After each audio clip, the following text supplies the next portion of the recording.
Au-delà du balcon de sa maison de La Jolla, l'océan Pacifique illimité s'étendait, indifférent, comme une peinture à l'huile bleue. La voix de Sébastien était basse et menaçante. N'aurait-elle pas pu simplement me laisser ses fichues peintures et une bouteille de scotch ? Trouver une épouse dans les 24 heures, où toute son excentrique collection d'art, mes chères fourmis, tombera entre les mains de cette fouine avide nommée Reginald Croft. Tel était l'ultimatum. Monsieur Finch, l'avocat de la famille à l'expression perpétuellement sombre, sirotait délicatement son thé Earl Grey, maintenant froid, confirmant les termes du testament de feu Tante Agatha, qui venait d'être lu. Le testament était encore plus étrange que ses habitudes excentriques de son vivant. Dehors, le soleil de mai brillait à San Diego, et le bruit rythmique des vagues semblait se moquer du désespoir qui agitait l'âme du magnat de l'immobilier de 35 ans. Un homme habitué à acheter et vendre des gratte-ciel, contraint maintenant de trouver une femme en moins de 24 heures. Son rival dans cette course invisible n'était autre que Reginald Croft, un cousin anglais éloigné que Sébastien méprisait au plus profond de son être. Le soleil brillant du matin de mai à San Diego filtrait à travers les immenses baies vitrées du moderne manoir perché sur la falaise à La Jolla, mais Sébastien Sepp Croft, un millionnaire de l'immobilier et capital risqueur de 35 ans, ne ressentait ni sa chaleur, ni la beauté de l'océan Pacifique azur devant lui. Il buvait son café noir du matin habituel sans sucre, mais son amertume semblait particulièrement âpre aujourd'hui. L'appel de M. Alistair Finch, l'avocat de longue date de la famille, s'était terminé il y a quelques minutes seulement, laissant Sébastien dans un état d'incrédulité totale et d'irritation intense. Sa tante Agatha, la seule parente restante avec qui il avait un lien, bien que distant, et surtout par des cartes de Noël formelles, était décédée à l'âge de 92 ans. Et elle, avec son excentricité caractéristique de millionnaire recluse toute sa vie, avait laissé derrière elle un testament qui n'aurait pu être plus étrange. La sonnette retentit. Monsieur Finch, un homme d'une 60aine d'années aux cheveux argentés soigneusement peignés et vêtu d'un costume gris classique, entra avec son expression solennelle habituelle. Il ne perdit pas de temps en condoléances formelles. « Monsieur Sepp, commença Monsieur Finch, posant son vieux porte-document en cuir sur la table basse moderne, je suis ici pour vous informer officiellement des termes du testament de Madame Agatha Croft. Une partie importante de ses biens personnels sera léguée à des organisations de conservation des animaux marins, conformément à ses souhaits. » Cependant, il fit une pause, regardant directement dans les yeux de Sepp, il y a une partie très substantielle de l'héritage. Le fonds d'Artcroft, évalué à des centaines de millions de dollars, ainsi que toute sa précieuse collection d'art personnel, qui vous sera léguée à une seule et unique condition immuable. Sébastien leva un sourcil, sentant une prémonition s'insinuer. Tante Agatha aimait toujours le drame.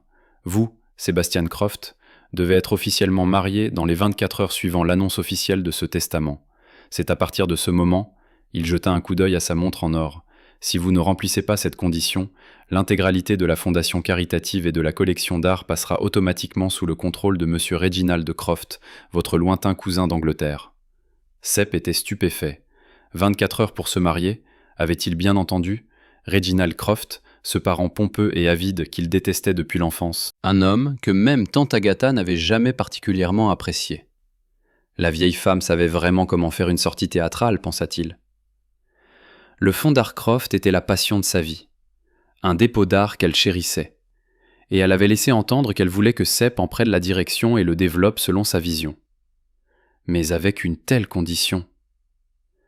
Il regarda l'horloge murale, 10 heures du matin. Le temps filait comme du sable entre ses doigts. Trouver une femme en 24 heures dans une ville aussi grande que San Diego. Qu'est-ce qui se passe dans ma vie ? Le désespoir, la panique et un éclair de colère submergeaient l'homme qui se targuait d'être toujours en contrôle. Il ne pouvait pas laisser l'héritage de sa tante, la précieuse collection d'art, tomber entre les mains de Reginald. Sepp n'avait pas une seconde à perdre. Il ne pouvait pas simplement appeler n'importe quelle femme de sa liste d'ex ou de partenaires potentiels de la haute société. Elle penserait qu'il était fou, ou pire, essaierait d'exploiter la situation avec des exigences déraisonnables. Il avait besoin d'une solution immédiate, quelqu'un de simple qui accepterait un faux mariage et disparaîtrait tout aussi rapidement une fois toutes les formalités légales réglées.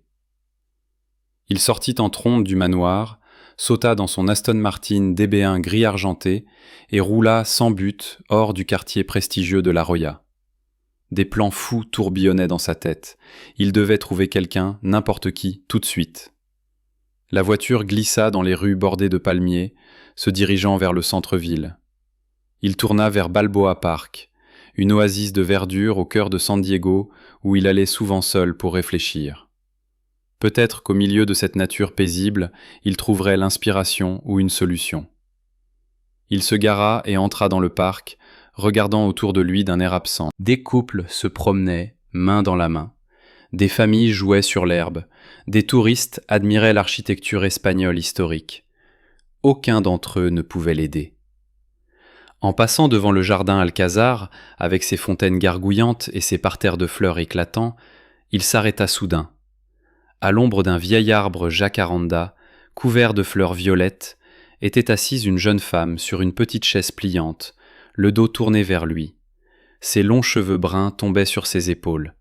Elle était absorbée par la peinture, déplaçant doucement son pinceau sur une petite toile, sur un chevalet portable. Autour d'elle se trouvaient plusieurs œuvres à l'aquarelle terminées, principalement des paysages marins et des fleurs sauvages de San Diego, rendues dans un style rustique, délicat et expressif. Dans un désespoir total, une idée folle, presque sans espoir, traversa l'esprit de Sepp. Il prit une profonde inspiration, essayant de calmer son cœur battant follement, et s'approcha d'elle. « Excusez-moi, mademoiselle, dit-il, sa voix tremblant légèrement. » La femme sursauta et se retourna. Elle avait un visage délicat et gentil, avec de grands yeux bleu-gris clair et un doux sourire teinté de surprise. Elle portait une simple robe longue fleurie et des sandales plates, sans maquillage, mais dégageait une beauté naturelle et une étrange tranquillité qui contrastait fortement avec le chaos dans l'âme de Sepp. Derrière ses yeux clairs se cachait une douce tristesse, mais le sourire qu'elle lui offrit était sincère et chaleureux. « Bonjour, répondit-elle doucement. Comment puis-je vous aider ?» Sebastian Croft trébucha, se sentant ridicule. « J'ai une proposition très urgente, et cela pourrait sembler étrange, mais voudriez-vous gagner 5 000 $ aujourd'hui ?» Les yeux de la femme s'écarquillèrent légèrement, une lueur de surprise et de prudence s'y allumant. « 5 000 $? Pourquoi faire ?» Sepp prit une autre inspiration et décida d'être direct. Il n'y avait pas de temps pour la subtilité. Il expliqua brièvement la complexe affaire juridique familiale qui le forçait urgemment à se marier aujourd'hui. Il n'entra pas dans les détails du testament ou de l'immense fortune, soulignant seulement qu'il s'agissait d'une urgence et qu'il avait besoin de quelqu'un qui accepterait un mariage temporaire et fictif, après quoi il divorcerait rapidement. « Je vous paierai 5 000 en espèces tout de suite, et 5 000 de plus une fois le divorce finalisé. Tout sera entièrement légal et confidentiel. » La femme le fixa, essayant de digérer ce qu'elle venait d'entendre. Un millionnaire apparaissant soudainement et offrant une grosse somme d'argent juste pour organiser un mariage d'un jour. C'était comme un scénario de film hollywoodien, pensa-t-elle, qu'il était fou ou qu'il avait un motif sinistre. « Monsieur Croft, dit-elle, sa voix toujours polie mais avec une pointe de distance, je ne sais pas dans quel pétrin vous êtes, mais je ne pense pas être la bonne personne pour cela. Je ne suis qu'une artiste ordinaire. » « Je sais que ça semble incroyable, plaida Sepp, sa voix devenant plus insistante. Mais je suis vraiment dans une situation désespérée. J'ai très peu de temps, s'il vous plaît, aidez-moi. Je vous promets que cela ne vous causera aucun problème. Il vit le doute dans ses yeux. Vous pouvez dépenser l'argent pour n'importe quoi, peut-être voyager ou acheter du matériel d'art. La femme resta silencieuse un long moment, son regard fixé sur la mer. Il semblait qu'elle contemplait quelque chose de très important. Puis elle se tourna soudain vers Sepp, une étrange détermination dans les yeux.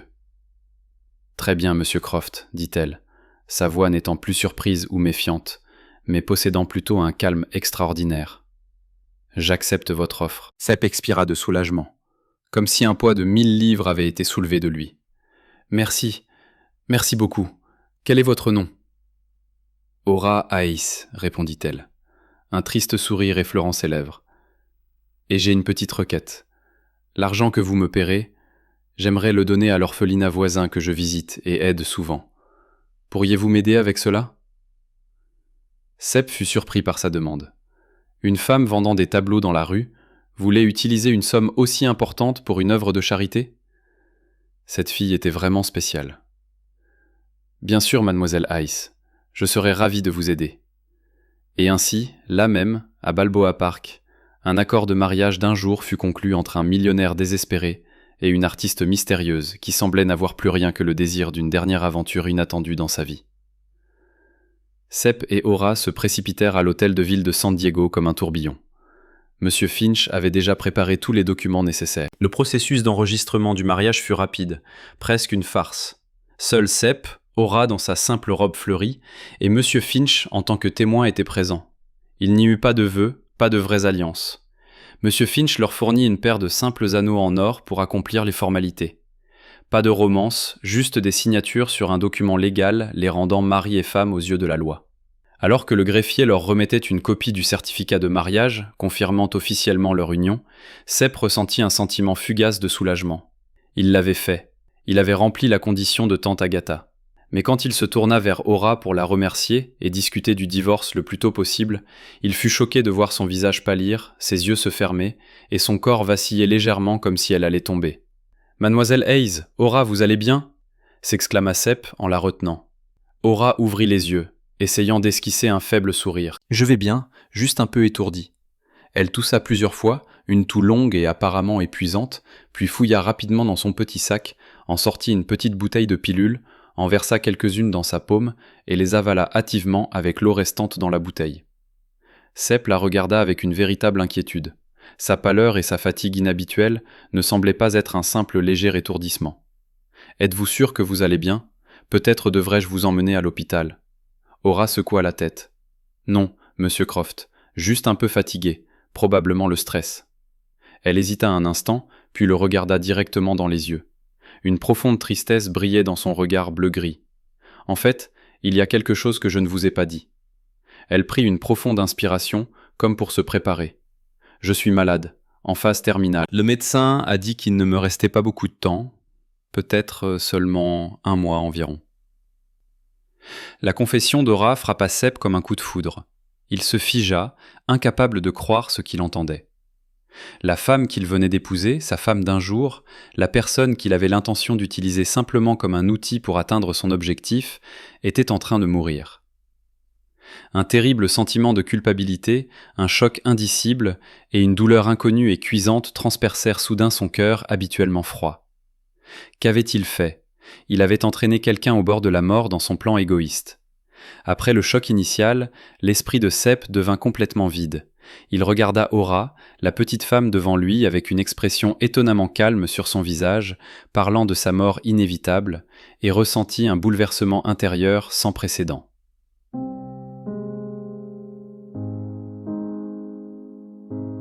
Il était habitué à tout contrôler, des transactions de plusieurs millions de dollars aux relations éphémères, mais cette situation dépassait tous ses calculs et ses attentes. « Pourquoi ne me l'avez-vous pas dit plus tôt ?» balbutia-t-il. Aura haussa légèrement les épaules, un triste sourire jouant sur ses lèvres. « À quoi bon, monsieur ? Pour que vous ayez pitié de moi ? Ou pour que vous retiriez votre offre ? Je n'ai de toute façon rien à perdre, et ces 5 000 $ aideront grandement l'orphelinat que j'aime. Considérez cela comme la dernière bonne action que je puisse faire. » Sa sérénité et son altruisme firent que Sepp se sentit encore plus coupable et honteux. Il l'avait traitée comme une marchandise, un outil, alors qu'elle embrassait l'horreur de la vie avec une telle résignation et une gentillesse inattendues. Ils quittèrent l'hôtel de ville en silence. Monsieur Finch, qui avait tout vu, resta également silencieux, les ramenant au manoir de Sepp à la Roya. L'atmosphère dans la voiture de luxe devint lourde, presque suffocante. De retour au manoir, Sepp installa Aura dans le salon. Il lui versa un verre d'eau et allut même un whisky fort. Il s'assit en face de la femme qui venait de devenir sa femme, et à qui il ne restait plus qu'1 mois à vivre. Une décision soudaine, ne faisant pas partie de ses plans initiaux, se forma dans son esprit. « Aura, commença-t-il, sa voix légèrement hésitante mais ferme. Je sais que ce que je vais dire pourrait vous surprendre, mais je ne vais pas demander le divorce immédiatement. Du moins, pas encore. » Aura le regarda, ses yeux légèrement surpris. « J'ai eu tort de vous impliquer là-dedans, » poursuivit Sepp, sa voix pleine de remords. « J'étais trop égoïste, ne pensant qu'à moi-même, sans considérer les sentiments des autres. Je ne peux pas changer ce qui s'est passé, et je ne peux pas guérir votre maladie. mais je veux faire amende honorable, même si ce n'est qu'un peu. Je veux rendre ce dernier mois de votre vie aussi significatif et heureux que possible. » Il la regarda directement dans les yeux, son regard sincère. « Considérez cela comme une autre partie de notre accord. Ce n'est plus un mariage fictif pour de l'argent. C'est un mois de vie à expérimenter, à faire tout ce que vous voulez avant qu'il ne soit trop tard. Je serai là comme un ami, ou comme vous le souhaitez. Et cet argent, bien sûr, est toujours le vôtre, pour votre souhait pour l'orphelinat. » Aura le regarda, ses yeux bleu-gris emplis de larmes. Elle n'avait jamais imaginé que cet homme froid et pragmatique dirait de tels mots. Elle s'était préparée à son indifférence, voire à son mépris, une fois son objectif atteint. Mais c'était complètement inattendu. Elle resta silencieuse un long moment, puis hocha lentement la tête. « Merci, monsieur Croft, merci beaucoup. » Elle ne voulait pas mourir seule et oubliée. Avoir un compagnon à ses côtés dans ces derniers jours, même un étranger qu'elle venait de rencontrer, était un immense réconfort. Et ainsi, leur mariage d'un jour se transforma inopinément en un accord d'un mois, rempli de sens et de tragédie. Sep suspendit toutes les affaires de son entreprise, confiant tout à M. Finch et à ses partenaires de confiance. Il consacra tout son temps à Aura, lui demandant ce qu'elle voulait faire, où elle voulait aller. Aura, d'abord un peu timide, s'ouvrit rapidement à la sincérité et à la patience de Sep. Elle parla de son rêve de voir des baleines en migration au large de la côte pacifique, de se promener dans les champs de renoncule vibrants de Carlsbad, de dîner romantique aux chandelles dans un restaurant surplombant la mer, et, surtout, de terminer sa dernière peinture, un lever de soleil sur l'océan, symbole d'espoir et de nouveau départ. Sep écouta tout cela et était déterminé à réaliser chacun de ses vœux. Les jours suivants s'envolèrent dans un tourbillon d'expériences inoubliables. Il loua un yacht privé pour emmener Aura observer les baleines. Ils eurent la chance de voir tout un groupe de baleines à bosses géantes migrant au loin. Leurs sauts créèrent un spectacle majestueux et émouvant. Aura pleura de joie. Il l'emmena dans les champs de renoncule à Carlsbad, où des millions de fleurs de toutes les couleurs s'étendaient à perte de vue, comme un tapis géant. Aura s'y assit pendant des heures, peignant avec ravissement, essayant de capturer la beauté vibrante de la nature sur ses toiles.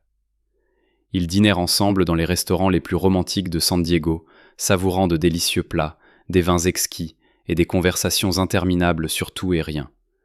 Sep découvrit une Aura incroyablement intelligente, pleine d'esprit, avec une âme artistique riche et une profonde perspective sur la vie. Elle lui parla des livres qu'elle avait lus, de sa musique préférée, de ses rêves inachevés. À son tour, Aura commença à voir un Sebastian Croft complètement différent. Non pas le millionnaire excentrique, égoïste et quelque peu sans cœur qu'elle avait initialement cru être, mais un homme chaleureux, attentionné, avec un cœur gentil caché sous un extérieur froid et détaché. Il l'écoutait patiemment, partageait ses pensées et essayait toujours de la rendre heureuse. L'amour naquit entre eux, naturellement et irrésistiblement. Un amour beau, fragile, mais incroyablement fort qui s'alluma dans l'ombre de la mort imminente. Ils savaient que leur temps était court, alors ils chérissaient chaque instant passé ensemble. Mais leur bref bonheur n'était pas destiné à durer. Reginald Croft, le cousin avide de Sep, après avoir appris que Sep avait soudainement épousé une femme inconnue quelques heures seulement avant la date limite du testament, soupçonna un coup monté. Il commença une enquête et découvrit rapidement la maladie terminale d'Aura. Reginald se réjouit, y voyant une occasion en or d'exposer le mariage fictif. Il pensa que Sep avait intentionnellement épousé une femme mourante pour hériter facilement de la fortune après sa mort, puis divorcer ou annuler rapidement le mariage. Reginald confronta Sep au manoir et menaça de tout révéler à la presse et aux membres du conseil d'administration de la fondation Croft si Sep n'acceptait pas de partager une grande partie de l'héritage. Mais Sep ne se souciait plus de l'argent ou des biens. Tout ce qu'il voulait, c'était que les derniers jours d'Aura soient paisibles et heureux. Il regarda Reginald directement dans les yeux, sa voix froide et acérée. « Tu n'auras pas un centime de ma part, Reginald, et si tu oses déranger Aura, je jure que je te le ferai regretter. » Avec l'aide de Monsieur Finch et Dizzy Dubois, une gentille infirmière de soins palliatifs que Sepp avait engagée pour prendre soin d'Aura et qui devint sa seule amie proche, Sepp réunit suffisamment de preuves des méfaits passés de Reginald et de ses intentions malveillantes concernant les biens familiaux. Il utilisa ces preuves pour faire taire Reginald et lui faire abandonner ses plans. Le mois passa comme un rêve. La santé d'Aura se détériora visiblement, sa douleur devint plus fréquente, ses quintes de toux plus longues, mais elle essayait toujours de sourire pour paraître forte et ne pas inquiéter Sepp. Sepp était toujours à ses côtés, lui tenant la main, répondant à tous ses désirs, lui lisant, lui racontant des histoires drôles. Ils chérissaient chaque seconde, chaque minute passée ensemble, sachant que ce pourrait être la dernière. Aura réussit tout de même à terminer sa dernière peinture, un lever de soleil sur l'océan avec des rayons dorés brillants perçant les nuages, symbolisant l'espoir, la vie et leur amour éternel. Elle peignit de tout son cœur, avec tout son amour et sa gratitude envers Sepp, l'homme qui lui avait donné le plus beau et le plus significatif dernier mois de sa vie. Un soir de juin, alors que les derniers rayons du coucher de soleil peignaient le ciel d'or au-dessus de l'océan Pacifique, Aura reposait dans les bras de Sepp sur le balcon, regardant la mer. Sa respiration devint plus faible. « Sepp », murmura-t-elle, sa voix aussi fragile qu'une brise passagère, « merci pour tout, pour m'avoir donné un mois pour aimer et être aimé. » « Ne dis pas ça, Aura. » Sepp l'embrassa étroitement, les larmes coulant sur son visage. « Tu iras mieux, tout ira bien. » Aura secoua la tête, un sourire calme jouant sur ses lèvres pâles. « Je sais que mon heure est venue, mais je n'ai aucun regret. » D'une main faible, elle toucha sa joue. « Promets-moi que tu vivras bien, que tu réaliseras mes rêves inachevés, que tu aideras les enfants de l'orphelinat et que tu ne m'oublieras jamais. »« Je promets, Aura, je promets, » étouffa Sepp. Aura sourit une dernière fois, ses yeux bleu-gris remplis d'amour pour lui. Puis elle ferma lentement les yeux et rendit paisiblement son dernier souffle dans les bras de l'homme qu'elle aimait. Sepp tint le corps refroidissant d'Aura, son cœur brisé. Il pleura comme un enfant. La douleur de la perte était trop grande à supporter. Il l'aimait de tout son cœur, mais leur temps était trop court, trop fragile. Après la mort d'Aura, Sepp plongea dans le chagrin et le désespoir. Il s'enferma dans le manoir, refusant de voir qui que ce soit, pas même Monsieur Finch ou Izzy. Il sentait que sa vie avait perdu tout son sens. La collection d'art inestimable, le fonds caritatif de plusieurs millions de dollars, tout semblait insignifiant maintenant. Les seules choses qu'il garda furent les peintures d'Aura. En particulier sa dernière œuvre, Lever de soleil sur la mer, qu'elle avait peinte pour lui. Mais les promesses faites à Aura résonnaient dans sa tête. Il ne pouvait pas s'effondrer. Il devait continuer à vivre une vie plus significative pour réaliser son souhait. Avec l'aide et le soutien de Monsieur Finch et Dizzy, Sepp se remit progressivement. Il prit officiellement la direction du fonds d'Art Croft et de la collection de Tante Agatha. Mais il n'était pas seulement un héritier. Il décida de changer la mission du fonds, comme il l'avait promis à Aura. Il créa le fonds d'art Aura Hayes au sein de la Fondation Croft pour soutenir de jeunes artistes talentueux issus de familles défavorisées, à San Diego et à travers l'Amérique. Il alloua une grande partie de l'héritage au financement de projets d'art public, de cours d'art gratuits pour les enfants défavorisés et surtout de l'orphelinat qu'Aura aimait tant. Il garda le manoir de La Jolla, mais en transforma une partie en un petit mémorial dédié à Aura, où toutes ses peintures et les souvenirs de leurs mois courts mais remplis d'amour étaient exposés. Cela devint un sanctuaire tranquille, un endroit où il pouvait retourner quand elle lui manquait. Reginald Croft, après sa tentative ratée de s'emparer de l'héritage, fut contraint d'accepter la réalité. Il n'osa plus déranger Sepp, compte tenu de la détermination de Sepp et des preuves irréfutables que possédait M. Finch. Sebastian Croft n'était plus le millionnaire excentrique, égoïste et reclus qu'il était autrefois. Il devint plus calme, plus gentil, et trouva une vraie joie à aider les autres, à répandre l'amour de l'art et les bonnes valeurs qu'Aura lui avait inspirées. Il apprit à chérir chaque instant de la vie, sachant que la vie est fragile et que l'amour est le cadeau le plus précieux. Un an après la mort d'Aura, la première exposition du fonds d'art Aura Hayes eut lieu dans une grande galerie d'art du centre-ville de San Diego. Des centaines d'œuvres de jeunes artistes talentueux de tout le pays furent présentées. L'espace était rempli de lumière, de couleurs et d'espoir. Sebastian Croft, vêtu d'un simple costume sombre, se tenait dans un coin de la salle, observant tranquillement la foule. Son ancienne attitude froide et détachée avait disparu. Ses yeux étaient plus chauds, son sourire plus doux. Il vit la dernière peinture d'Aura pour lui, le lever de soleil radieux sur la mer, accroché à l'endroit le plus proéminent, comme un phare guidant les jeunes talents. Il sourit d'un sourire paisible, légèrement mélancolique, mais non plus de désespoir. Izzy Dubois, ami proche d'Aura et désormais membre actif du Fonds, s'approcha de lui. « Aura serait si fière de vous, Sepp, » dit-elle doucement. Sepp hocha la tête. « Je sais. » Même si j'ai passé qu'un mois court avec elle, Aura m'a appris ce qu'est le véritable amour, ce que signifie vivre une vie significative. Notre amour, malgré sa triste fin, a changé ma vie pour toujours. L'histoire de Sepp et Aura ne s'est pas terminée par un mariage heureux traditionnel, avec des enfants et une maison pleine de rire, mais elle a eu sa propre fin profonde et heureuse. Sepp a trouvé un nouveau but dans la vie, a trouvé la paix dans son âme grâce à l'amour et à l'héritage spirituel qu'Aura a laissé derrière elle. Ce jour-là, après la fin de l'exposition, Sepp se rendit seul à Coronado Beach, où lui et Aura avaient un jour regardé le coucher de soleil ensemble.